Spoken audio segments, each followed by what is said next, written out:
Hi, I'm Sarah Potter, a licensed marriage and family therapist associate here at PNW Sex Therapy Collective. I primarily specialize in working with queer populations, non-monogamy, desire discrepancy with couples. I work with all individuals and all sorts of relationships, but I have specialized training and experience working with queer couples, non-monogamous couples, desire discrepancy, and with sexual dysfunctions. I love working with communication with couples because every single couple wants better communication, but every single couple means something so different when they say that.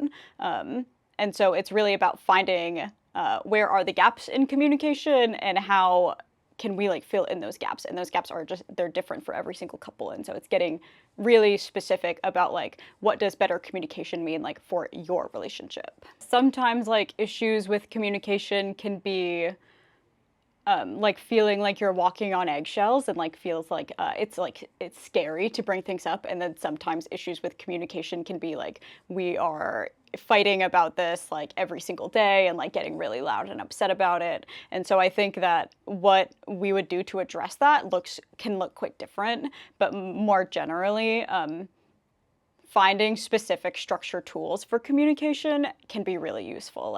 How do we actually have this conversation? What is this context in which we're going to have this conversation? We're going to set aside time for it. We're going to make sure that we're not hungry or thirsty while we're having the conversation, and focusing on being able to stay calm and be able to show up as your best self in the conversation, because I want people in relationships to be able to show up as their best selves so that they can feel seen, heard, and understood by their partners. I want to see how couples interact between themselves. And so what are your interactional patterns like? And I want to witness that. I think it gives really good data and information for us to be able to work on what is actually specifically going on. And then I think that the other piece of communication is what comes afterwards. What comes after you have a big talk or you work through conflict with your partner, and how do you come back together so that you can get back to enjoying your relationship?